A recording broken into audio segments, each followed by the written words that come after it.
नमस्ते स्टूडेंट्स, पाठशाला पंडित में आप सभी का स्वागत है। मैं हूं आयुष भट्टाचार्य। आज हम देखेंगे कि चाइनीज़ रिमाइंडर थ्योरम क्या होता है। ठीक है, तो ठीक है, मैंने टॉपिक तो लिख दिया पहले ही।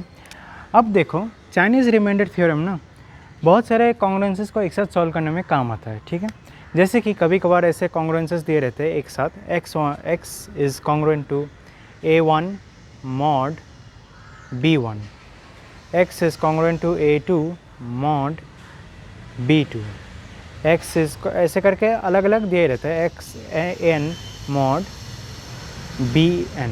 ठीक है, अलग अलग कॉन्ग्रुएंसेस दिए हुए रहते हैं। तो इसे हम अगर सॉल्व करें तो सोल्यूशन कुछ इस तरह से दिखता है। सोल्यूशन हमें कुछ इस तरह से दिखता है, जहाँ पर a1 कैपिटल B1 का inverse plus a2 capital B2 का inverse till an capital BN का इन्वर्स मॉड कैपिटल B। अब ये कैपिटल B, B1, B2 ये सब क्या है देखते हैं। ये सब है B, अगर देखें तो B होगा B1 B2 टिल BN का मल्टीप्लिकेशन। कैपिटल B1 क्या होगा B बाई B1, B2 क्या होगा B by small b2 till BN। ठीक है, टिल BN वो होगा capital B by small bn। Okay, capital B by small bn। Okay, ये समझ में आ गया आपको। और B1 का इन्वर्स का मतलब क्या है? B1 का इन्वर्स का ये मतलब हुआ कि अगर मैं B1 से उसे मल्टीप्लाई करूँ, ठीक है, तो मुझे मिलेगा 1 मॉड स्मॉल b1। ठीक है, 1 मॉड स्मॉल b1। तो ये है B1 का इन्वर्स। इस तरह से B2, B3 अलग अलग मिलते रहते हैं। तो चलो एक एग्जांपल देखते हैं। ठीक है, सबसे पहले हमें एक एग्जांपल देखेंगे। एग्जांपल में हमें ये मिल रहा है कि x is congruent to 2 mod 3, x is congruent to 2 mod 3, x is congruent to 3 mod 5, 3 mod 5, x is congruent to 2 mod 7। ठीक है, इस तरह से हमने 3 कॉन्ग्रुएंसी ले लिया है। अब हमें पहली बात तो ये आइडेंटिफाई करना पड़ेगा कि A1 A2 A3 कौन है और B1 B2 B3 कौन है। ठीक है, तो एक काम करता हूँ, इधर ही मैं साइड में लिख देता हूँ। A1 is equals to 2, A2 is equals to 3, A3 is equals to 2, B1 is equals to 3, B2 is equals to 5, B3 is equals to 7।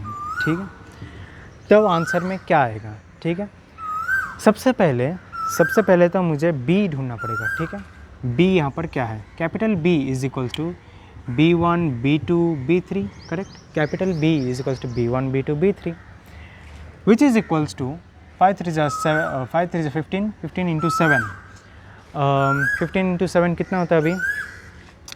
3.5.7। ठीक है, इट इज़ इक्वल्स टू 105। ठीक है, it is equals to 105। Correct.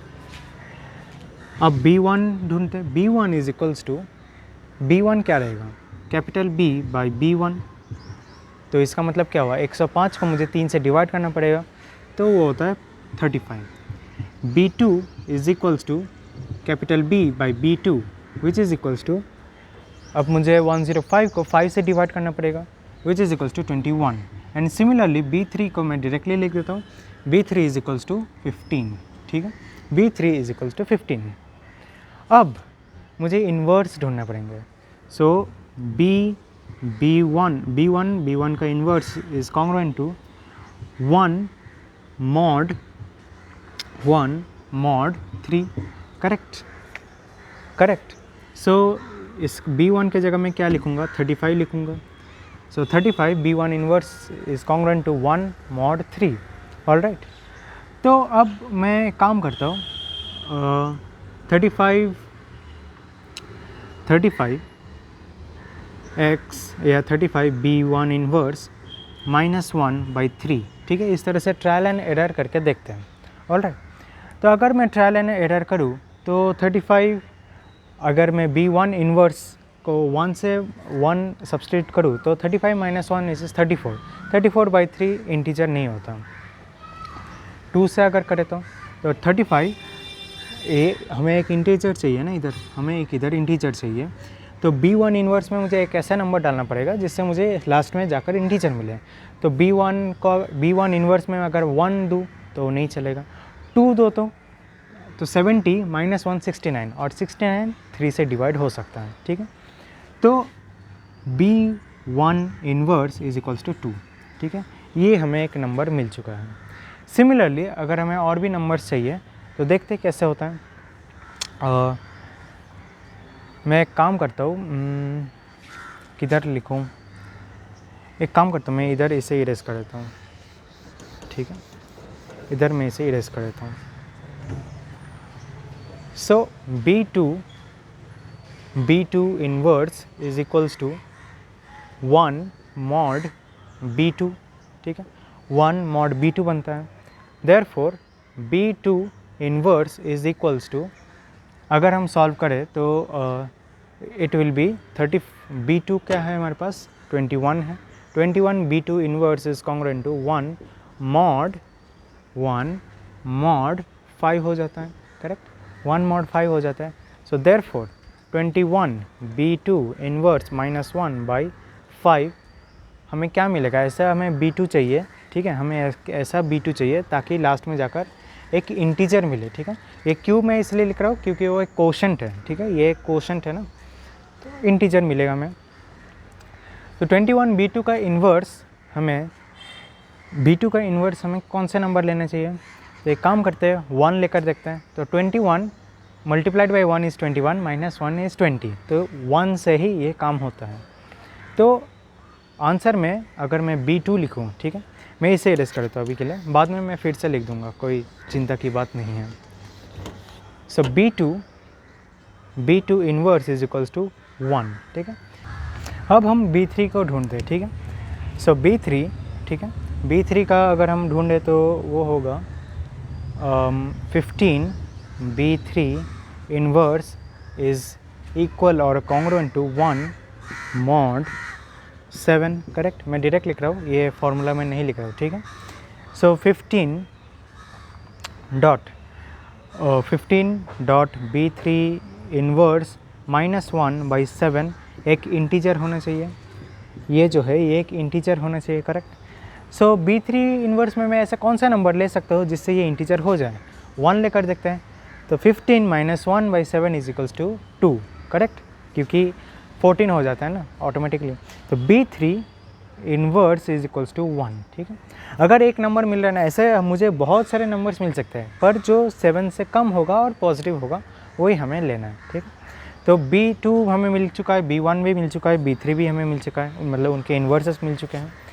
अब finally हमें solution ढूंढना है, ठीक है, फाइनली हमें उसका सोल्यूशन ढूंढना है। तो मैं एक काम करता हूँ, मैं इधर ही लिख देता हूँ इस सोल्यूशन को।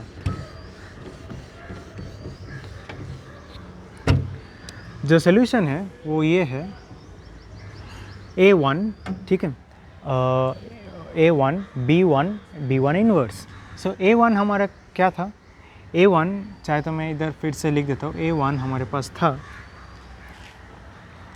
2, A1 was 2, A2 was 3, या चाहे तो एक काम करता हूँ पूरा इक्वेशन ही लिख देता हूँ फिर से।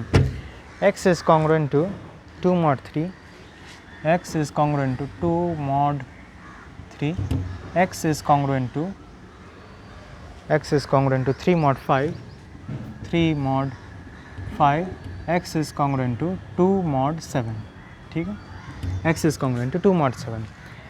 तो A1 हमारे पास क्या था, 2 था, तो सोल्यूशन में हमें क्या लिखना है, 2 multiplied by B1 capital B1, so capital B1 is 35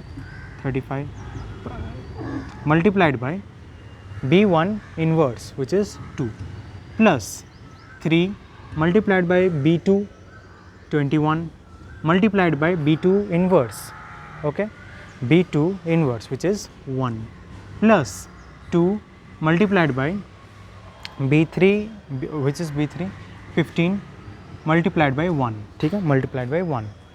इनका अभी मुझे मॉड लेना है, ठीक है, इनका मुझे मॉड लेना है। मॉड क्या है, कैपिटल B which is 105, ठीक है, which is 105, ठीक है। तो फाइनली जो हमें आंसर मिलता है वो क्या है, वो ये है कि it is equals to 7140 plus 63 plus 30 mod 105 which is equals to 203 233 mod 105 which is equals to 21023। ठीक है, आंसर में हमें 23 मिलेगा। ठीक है, तो ये है हमारा फाइनल सोल्यूशन 23। ओके, तो इस तरह से अगर हम करना चाहे, मतलब सॉल्व करना चाहे तो कर सकते हैं, और यही एक रास्ता है। ठीक है, अब देखो 23, ये जो आंसर मिला है 23 को मैं इधर सब्स्टिट्यूट करो तो भी ये सेटिस्फाई होगा, 23 को इधर सब्स्टिट्यूट करो तो भी सेटिस्फाई होगा, और इधर भी अगर सब्स्टिट्यूट करो तो भी वो पूरा सेटिस्फाई हो जाएगा। इसलिए तीनों इक्वेशंस को 23 जो नंबर है वो सेटिस्फाई कर सकता है। अब कभी कभार हमें चाइनीज़ रिमाइंडर थ्योरम सॉल्व करते वक्त इस प्रकार के क्वेश्चंस मिलते हैं, जैसे कि 4x is congruent to 5 modulo 9 and 2x is congruent to 6 modulo 20। ठीक है, अब तक हम किस प्रकार के क्वेश्चंस देख रहे थे, जहाँ पर ये सिर्फ x हो, x x x x ऐसे करके, ये यहाँ कुछ भी हो सकता है, पर अभी यहाँ पर हमें दिख रहा है कि यहाँ पर x के साथ 4 भी मल्टीप्लाइड है। तो जब इस प्रकार के क्वेश्चंस है तो चाइनीज़ रिमाइंडर थ्योरम सॉल्व के स्टेप्स फॉलो करने से पहले हमें क्या करना पड़ता है, इन्हें इन मल्टीप्लिकेटिव इन्वर्स के सहारे मतलब 4 को हटा देना पड़ता है, सिर्फ x रहना चाहिए यहाँ पे। ठीक है, टारगेट ये है कि x जब यहाँ पर आए तभी ही हम चाइनीज़ रिमाइंडर थ्योरम से आगे बढ़ सकते हैं। ओके, तो चलो इससे मल्टीप्लिकेटिव इन्वर्स कर देते हैं। तो 4 ए इन्वर्स, ठीक है, ए इन्वर्स मल्टीप्लिकेटिव इन्वर्स हो गया, इज कॉन्ग्रुएंट टू 1 mod 9। ठीक है, इससे हम मल्टीप्लिकेटिव इन्वर्स ढूंढ रहे हैं। देयरफॉर 4a इन्वर्स -1/9 एक इंटीजर होना चाहिए, करेक्ट। ओके, तो अभी इधर हम क्या सब्स्टिट्यूट करेंगे। ठीक है, अब हम इधर क्या सब्स्टिट्यूट करेंगे ताकि हमें यहाँ पर एक इंटीजर वैल्यू मिले। ऑलराइट, तो देखो अभी वैसे तो प्रैक्टिस के साथ साथ ऑटोमेटिकली आ जाना चाहिए, पर 1 से नहीं होगा, 2 से भी नहीं होगा, 3 4 5 से भी नहीं होगा, 6 से भी नहीं होगा, 7 यदि मैं ए इन्वर्स में 7 सब्स्टिट्यूट करूँ तब ये एक इंटीजर वैल्यू मिल रहा है। कैसा, 4 × 7, अगर A inverse is equals to 7 कर देते हैं तो 7 28 - 1 27, 27/9 is 3 which is a proper integer. तो ए इन्वर्स हमें यहाँ पर 7 मिला है, तो इसका मतलब क्या हुआ, इसका मतलब यही हुआ कि हमें इधर 4 × 7 x is congruent to 5 × 7 mod 9 ऐसे कर देना है। देयरफॉर ये अभी क्या हो जाएगा, ये पूरा ऐसा नहीं 28x लिख रहे हो, नहीं, ये गलत है, ए इन्वर्स ढूंढ रहा है हमें, तो ये सिर्फ x होगा। ठीक है, 35 mod 9, और इसे अभी हम सिंप्लीफाई कर देंगे, x इज़ कॉन्ग्रुएंट टू 9 1 जा 9 27 8। Okay, mod 9। ठीक है, इसे सिंप्लीफाई करने पर ये इस तरह से हमें मिल जाता है। तो अब हमें इसका ये इक्वेशन और ये इक्वेशन दोनों सेम है। ठीक है, x is congruent to 8 mod 9, ये इक्वेशन यूज़ करना है चाइनीज़ रिमाइंडर थ्योरम में सॉल्व करने के लिए। सिमिलरली हमें इसे भी सॉल्व करना पड़ेगा, और इसे सिर्फ इधर x लाना है हमें, तो इधर हम ये करें तो हमें मिलेगा x is congruent to 3 mod 20। Alright, x is congruent to 3 mod 20। तो आपका भी यही होमवर्क है कि इन दोनों का भी सॉल्व कीजिए चाइनीज़ रिमाइंडर थ्योरम के सहारे, और आंसर कमेंट सेक्शन में पोस्ट कर दीजिए। ठीक है, करेक्ट रहा तो मैं ज़रूर पिन कर दूंगा, चलेगा। तो चलिए फिर आज के लिए इतना ही। अगर वीडियो अच्छा लगे तो प्लीज़ लाइक कीजिए, शेयर कीजिए अपने फ्रेंड्स के साथ, और ज़रूर हमारे चैनल को सब्सक्राइब कीजिए। तो आज के लिए थैंक यू वेरी मच।